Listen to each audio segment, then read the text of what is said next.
আছেন যে আজ বর্ডার গার্ড বাংলাদেশের প্রচেষ্টায় এবং মানবিক তৎপরতার অংশ হিসেবে মায়ানমার হতে আরাকান আর্মির হাতে আটককৃত 24 জন জেলেকে বাংলাদেশে ফেরত আনা হয়েছে। বিগত 2025 সাল হতে 2026 সালের বিভিন্ন সময়ে বঙ্গোপসাগরে মাছ শিকারের উদ্দেশ্যে গমনকৃত বেশ কিছু বাংলাদেশি জেলে অনিচ্ছাকৃতভাবে বাংলাদেশের জলসীমা অতিক্রম করে মায়ানমারের জলসীমায় প্রবেশ করলে তাদেরকে মায়ানমারের আরাকান আর্মি আটক করে নিয়ে যায়। পরবর্তীতে আটককৃত জেলেদের মায়ানমারের অভ্যন্তরে সংশ্লিষ্ট সংগঠনের নিয়ন্ত্রিত স্থানে অথবা জেলখানায় সাজা দিয়ে আটক অবস্থায় রাখা হয়। উদ্ভূত পরিস্থিতিতে মানবিক দিক বিবেচনাকে অগ্রাধিকার প্রদান করে বর্ডার গার্ড বাংলাদেশের উদ্যোগের ফলে আটক জেলেদের ধাপে ধাপে প্রত্যাবর্তনের বিষয়ে উল্লেখযোগ্য অগ্রগতি অর্জিত হয়েছে এবং পর্যায়ক্রমে তাদের হস্তান্তরের ব্যবস্থা গ্রহণ করা হয়। এই প্রেক্ষিতে আজ 19 আগস্ট 2026 তারিখ বিজিবির একটি প্রতিনিধি দল নাফ নদীর শূন্য লাইনে আরাকান আর্মির নিকট হতে মোট 24 জন জেলেকে গ্রহণ করে টেকনাফ জেটিঘাটে ফেরত নিয়ে আসে।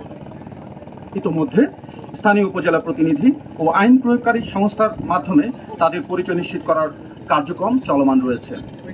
বর্তমানে দেশে ফিরিয়ে আনা জেলেদের তাদের পরিবারের নিকট হস্তান্তরের কার্যক্রম প্রক্রিয়াধীন রয়েছে।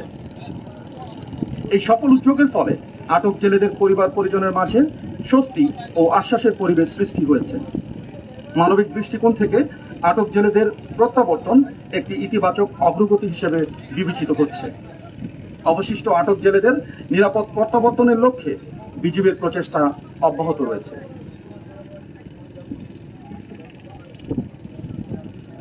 সীমান্ত সুরক্ষার পাশাপাশি দেশের জনগণের জীবন ও সম্পদের নিরাপত্তা নিশ্চিতকরণে বিজিবি সর্বদা দায়িত্বশীল ভূমিকা পালন করে আসছে।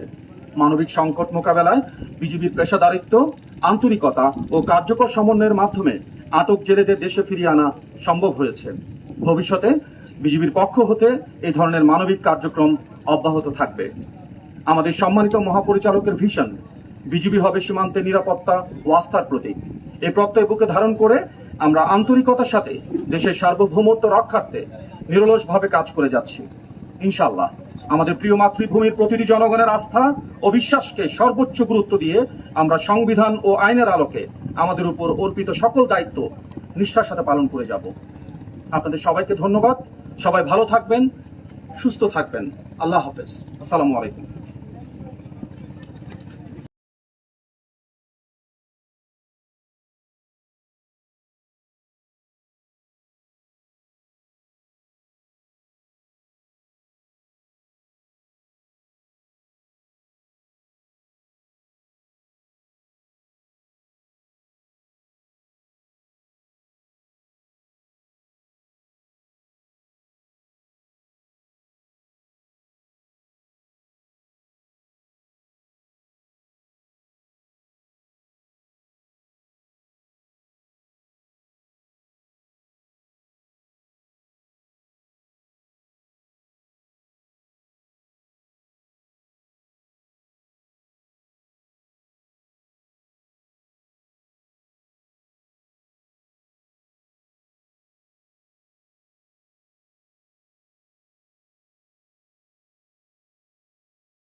ছাব্বিশ